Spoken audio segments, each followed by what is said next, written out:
Hey everyone, CPO here, and in this video I'm going to be talking about my new drone, the DJI Mavic Air 2, and some of the testing I did with regards to the active tracking or sort of the follow me capability. So I'm going to give you a heads up. I crashed my drone during this testing, and I'll explain why here in a second. But why did I get it? Well, first of all, because I wanted to be able to get shots like this. I wanted to be able to just throw the drone up in the air and get some cool video that I couldn't otherwise get. So for example, there's a bunch of gators in our lake in front of our house, and we're always trying to get video and photos of them from around the shoreline.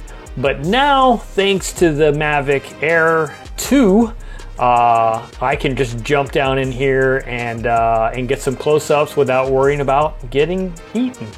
So anyway, yeah, that's kind of one of the things. Also, I enjoy doing other things like one-wheeling and biking and walking the dog and you know, all that stuff that I wish I had a cameraman to just follow me around. So I bought a robot cameraman, and I'm trying to figure out how it's going to work in those environments. Yeah, so I did some testing. The first thing I did is I went out to a local church parking lot, and I thought I was gonna have the whole place to myself, but as it turns out, there was a dude over playing basketball, shooting some hoops.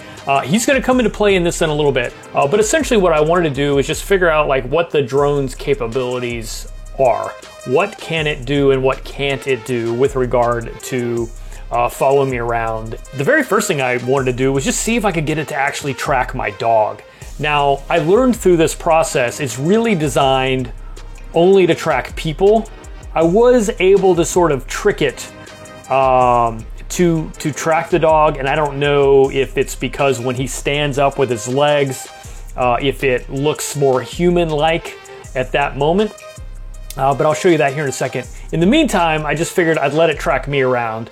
And there's some trees here, and yeah, this is pretty typical video. Everybody that tests drone tracking runs through a park and runs through trees. It's just a rite of passage, I think. So I had to do it. I had to see if it would follow me around without hitting a tree. And it did really well, surprisingly well, actually. Of course, I gotta, you know, do an old guy run and see what it does around the trees. This was really cool how it went around that tree. So here I am with the dog. I'm like, okay, I'm gonna figure out how to get it to follow the dog. And you can see me here trying to draw the box around the dog to get it to track on him. It didn't work that time, but yeah. So more of me.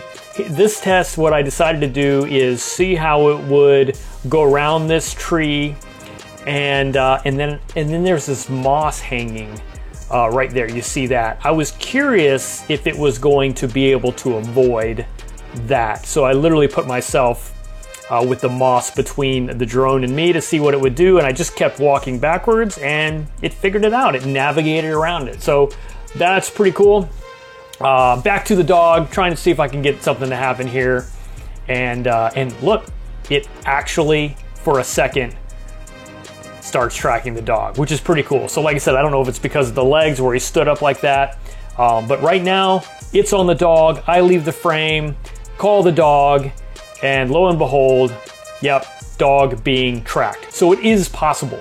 It's not designed to do that, but it's possible. The problem is it's not reliable yet for me. So I'm gonna still play with it. You can see here, watch, it actually transitions to tracking me and not the dog. It really wants to track people. So yeah, it is what it is. That's what it was designed to do. People and vehicles. So anywho, did go ahead and land this thing, and then went over to that dude playing basketball. His name is Anthony, really cool guy. Actually pretty good baller too.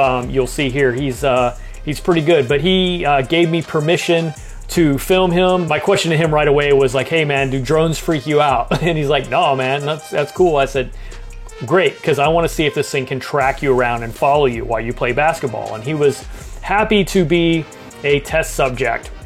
And it did a really good job for the most part. It does make some interesting decisions, you'll see here, where sometimes it will just shoot out away, and I don't know if it's detecting the ball coming at a faster rate of speed. but you'll see here in a second, it literally just like backpedals right about here. It's like, oh, I'm getting the heck out of Dodge, and it shoots way back. So that makes me nervous because of the potential of hitting obstacles. Now going backwards, not so bad. And you can see there's a tree, but between he and I right now, there's a tree, and it's gonna go around. I do end up changing sides with this. And that tree sort of worried me a little bit, and you'll see that in a little bit better detail.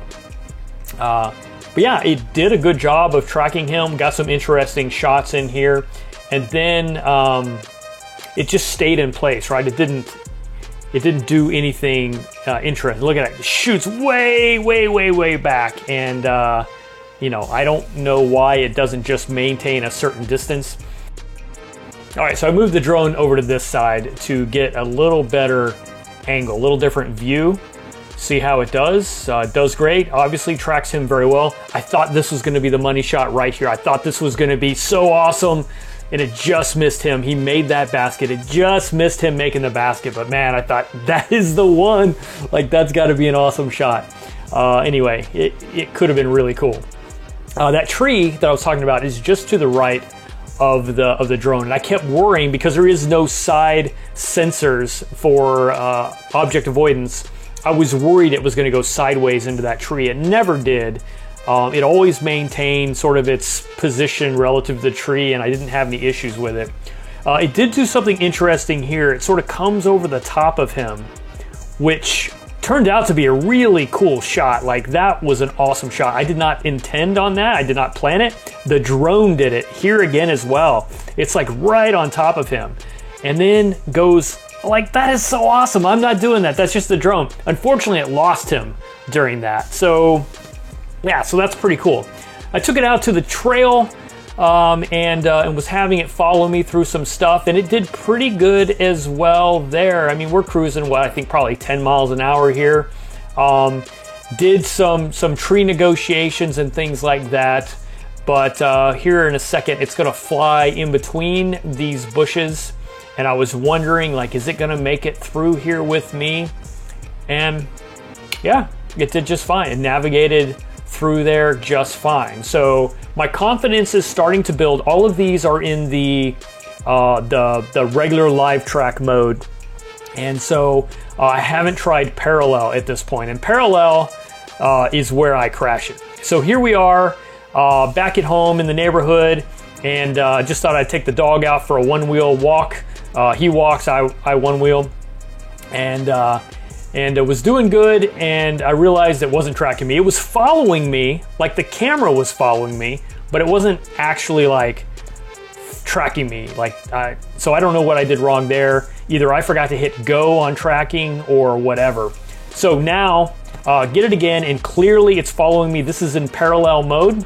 I thought I was gonna hit that tree. I didn't. Feeling pretty good about myself. And this lake has a bunch of those trees sort of along the shoreline. And the drone is flying directly sideways. Like, it is facing me, and it is flying 90 degrees to its front, where there are no sensors. There's no obstacle avoidance sensors on the side of the drone. So I see this tree coming up here, and I'm like, oh no, oh, is it gonna, oh, I made it. Okay, good. So, nope, it's getting to the tree, and then it goes, and it hits the tree, and I had no control. The controller's in my backpack, and yeah, it hung there and spun in the branches for a little while until it finally gave up and just stopped. And thankfully, easy to get to. I just reached over and shook the branch, and it fell to the ground. And I had a couple of cracked props. Still flies, I'm still using those cracked props. Like, it didn't do that much damage. You just gotta be mindful. When you're tracking in parallel mode, it will turn its blind side to an obstacle. So anyway, guys, that's it. Thanks for watching. I'll catch you on the next one.